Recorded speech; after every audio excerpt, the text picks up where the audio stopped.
करे तनी ये जीजाजी। अरे खुश रह भाई। तू कहाँ रहलो? हमके अइले कम से कम 1.25 घंटा हो गई। अरे तब फोन फान को के आवे के चाहिए ना, चुप्पे जबे मन करी चल देबा। ए भाई आल नहीं बगलिया में तो कहली तनी हाल चाल ले। तू रहलू कहाँ है? अच्छा तो हम गोइलनी है स्कूले ना। को तू कहिया ले पढ़बू? इतना पढ़त पूरी उमरिया बिता देबू का? अच्छा तो ऐसे तोहके का प्रॉब्लम है? प्रॉब्लम यह कि पढ़ तारू ठीक कर तारू कुछ जाने उन्हें लू तू काहे बिना जाने स्कूले जाई ना। अच्छा तो जाने तो से एगो सवाल पूछी बताइबू? आप पूछा, तू तो देश का सवाले लेके घूमेला, पूछा। हाँ तो बता दे तो तोहार पढ़ाई लिखाई सार्थक करे तो जान जाए कि हम तू खाली फेसबुक चलावत रू। अच्छा तो पूछा। लो पूछ तनी। कहाँ होला लइकिन के बाल घुघुराला?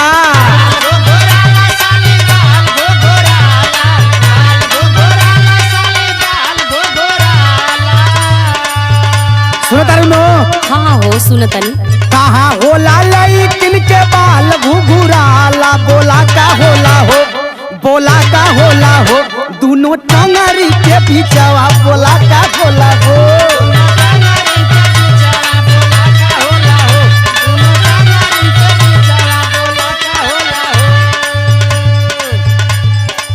तू जब पूछेला ना हाँ तो ये घीसल पीटल सवाल पूछेला। ये घिसल पिटल हो और का?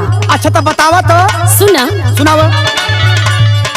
अफ्रीका में लइकिन के बाल घुंघराला।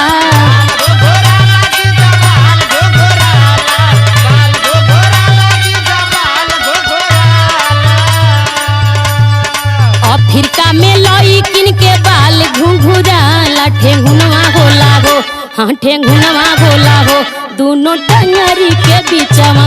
ठेंगुनवा होला हो।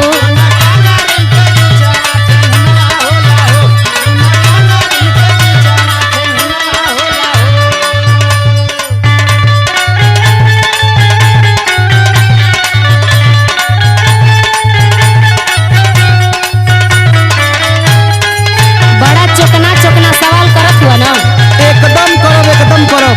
अच्छा तो जब हम पूछब ना तब बाई ले लेबा।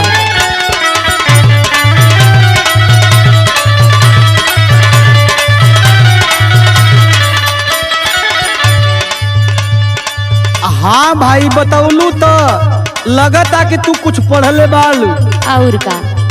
अब हम पूछत ही तनी हमारी सवाल के जवाब द तब ना। तू पूछबू हमसे? और का? अच्छा तब पूछ लो। सुनाओ। बिटिया बहिनिया में हरिया के देखब।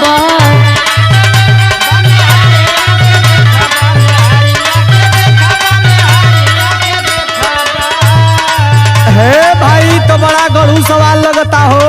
तब का? तबे न जानब कि हम पढ़े जाइला। पूछा हम दिमाग लगाओ तनी।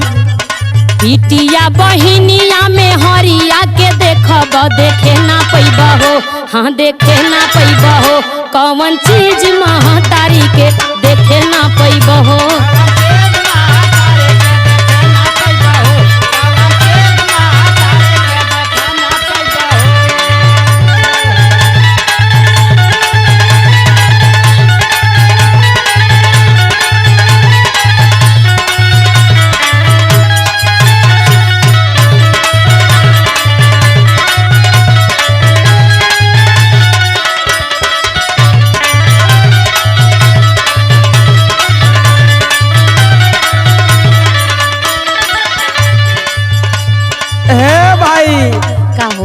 जितना तू चिहुकावत तारू उतना बढ़िया बात नहीं खूब पूछल।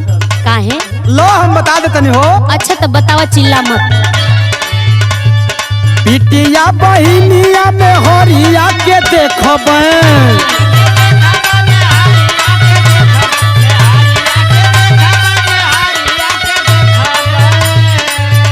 सुन तारू नो? हाँ हाँ सुन तनी, बोला। कई बहुत भय भी सवाल नहीं खी के तो हम फट दे बता दे। अच्छा।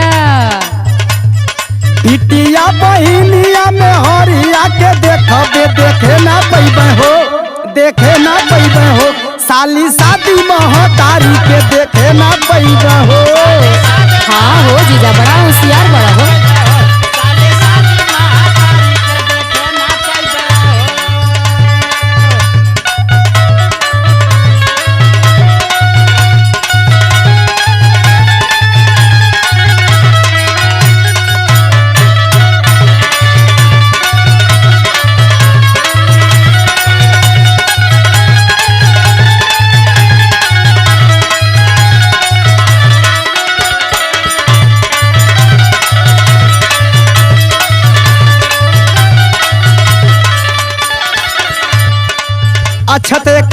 बड़ा देर होता हमहू के। अच्छा एगो सवाल तरह से और पूछतनी। पूछ। आ तू मत पूछिया, फटाक से बढ़िया चाय बना के ले आवा, हम अपन गाड़ी स्टार्ट करी घरे जाई। अच्छा चाहे चाही कॉफी ना चाही? कॉफिए पिया दिया भाई। सवाल पूछ के दिमाग खराब कर ले बड़ा, कुछ ना दे। अच्छा लो सुनो। बोला। कौन चीज पसंद पारे मोट लमहर का?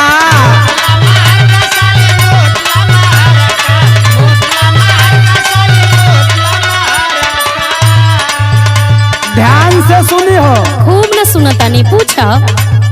कौन चीज पसंद पारे मोट लमहर का? बोला का पहिरेलू, बोला का पहिरेलू, साली साया के नीचवा बोला का पहिरेलू?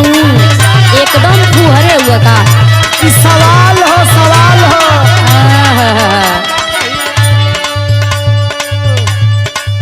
सुना सुना, हम जान गए कितना चलहाक बड़ा। अच्छा और का? तो बताओ। सुना। हाँ सुनते न बनी। केसिया के चोटी भावे मोट लमहर कहा?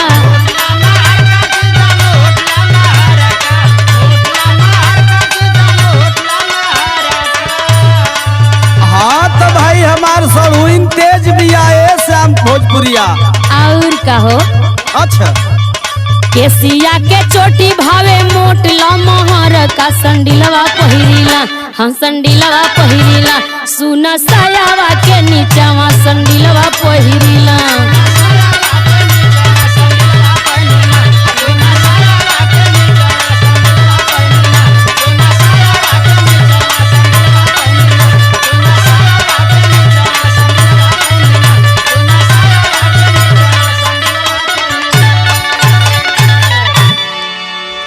अच्छा तो चाहवा पियबू?